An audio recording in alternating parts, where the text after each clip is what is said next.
அவர் போய் டைட்டாக ஹக் பண்ணிக்கிறான். அவரும் வந்து சேனை பார்த்து ஜாக்கிரதையா எல்லாத்தையும் பார்த்துக்கோ அப்படின்னு சொல்லிட்டு நெக்ஸ்ட் எம்ரே போய் டைட்டாக ஹக் பண்ணிக்கிறாரு. ஹக் பண்ணிட்டு தான் எம்ரேட் ஒரு விஷயத்தை கன்வே பண்ணுறாரு. நான் இல்லாதப்ப சேனை ஆஃபீஸை பார்த்துக்க போகிறான் அப்படின்னு. உடனே வந்து எம்ரே சேனை பார்த்து நீங்கள் தான் வந்து இன்னும் 3 days ஊருக்கு போகிறேன்னு சொன்னீங்களே அப்படின்னு போது இல்லை நான் வந்து ஊருக்குலாம் போகல, அப்பா வர நான் பார்த்துக்க போகிறேன் அப்படின்னு சொல்லிடுறான். உடனே வந்து எம்ரே வந்து ஓகே நான் இல்லாத போய் பேசி டிசைட் பண்ணிட்டீங்க போல அப்படின்னு சொல்லும்போது இல்லடா நீ அப்போ இல்லை உடனே ஆள் வச்சா தேட முடியும், அதனால தான் நாங்களே டிசைட் பண்ணோம், இதில் என்ன இருக்குது அப்படின்னு சொல்லும்போது அதெல்லாம் முக்கியம் இல்லை, ஸ்பை யாருன்னு கண்டுபிடிக்கிற வழியாக பாருங்க அப்படின்னு அவங்க அப்பா அவங்க 2 பேரையும் சொல்லிட்டு அங்கேருந்து கிளம்புறாரு. அவங்க 2 பேரும் அவரே பார்த்துட்டு நின்றுட்டு இருக்காங்க. அவங்க அப்பா போட்டில் ஏறினதுக்கு அப்புறமாவும் அந்த ஸ்பை யாருன்னு கண்டுபிடிச்சி கணம் நிறுத்துங்கன்னு சொல்லிட்டு போறாரு. அவங்க அவருக்கு பாய் சொல்லிட்டு சரி வா எம்ரே நம்ம டீ குடிக்க போகலான்னு எம்ரே கூட்டிட்டு அங்கேருந்து கிளம்பிடுறான். அடுத்து வந்து சனைமை தான் கட்டுறாங்க. சனை வீட்டை விட்டு வெளில வந்ததுமே முசாஃபர் வந்து ஒரு பொக்கே நீட்டி குட் மார்னிங் டச் அப்படின்னு சொல்கிறான்.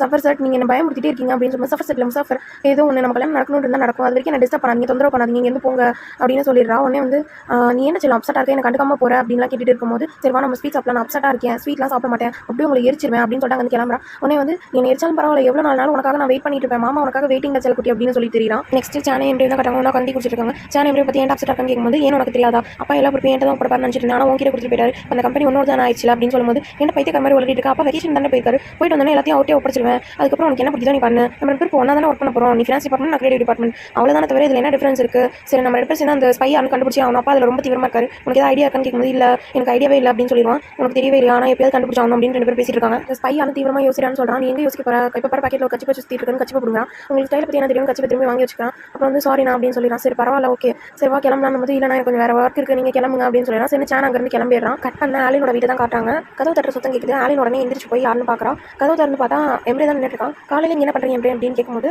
நம்ம 2 பேரும் பிஸ்னஸ் பார்ட்னர்ஸ் ஆக போகிறோம், ஒன்றா பிஸ்னஸில் ஒர்க் பண்ண போகிறோம் அப்படின்னு சொல்லி ஆலின் வந்து சந்தோஷத்தில் எம்ரே ஹக் பண்ணிக்கிறா. நெக்ஸ்ட் ஆஃபீஸை தான் காட்டுறாங்க. சனை வந்து ஃபோனில் பேசிக்கிட்டே வந்துட்டு இருக்கா. ஆலின் பாய் நீங்கள் வீட்டுக்குலாம் போய் அப்பா கிட்ட கடனை கேட்கவே கூடாது, எல்லாத்தையும் நான் செட்டில் பண்ணுறேன், எனக்கு கொஞ்சம் டைம் கொடுங்க, நான் இன்ஸ்டால்மெண்ட்டில் கொஞ்சம் கொஞ்சமாக பணத்தை செட்டில் பண்ணி முடிச்சிடறேன், என்னால் மொத்தமாக எப்படி கொடுக்க முடியாது, நான் ஆல்ரெடி உங்ககிட்ட சொன்னேன் என்னால் மொத்தமாக செட்டில் பண்ண முடியாது, நான் இன்ஸ்டால்மெண்ட்டில் கொடுத்துறேன், இன்னைக்கு நீங்கள் நேரில் வந்து உங்களை மீட் பண்ணுறேன், நீங்கள் அப்பா கிட்ட மட்டும் போய் கேட்காதீங்க, வீட்டுக்கு போகாதீங்க அப்படின்னு சொல்லிட்டு இருக்கா. கரெக்டாக வந்து எம்ரே அதை பார்த்துட்டு இருக்கான். ஏதாவது ப்ராப்ளமாக கேட்கும்போது இல்லை சார் ஒன்றும் இல்லைன்னு சனைன்னு சொல்லிடுறா. எம்ரே அங்கே வந்து போனதுக்கப்புறம் சரி காலையிலே ஃபோன் பண்ணி டென்ஷன் ஏற்றாங்கன்னு புலம்பிட்டு இருக்கா. கரெக்டாக ஜிஜேவும் போலீஸும் பேசிட்டு அங்கே நடந்து வராங்க.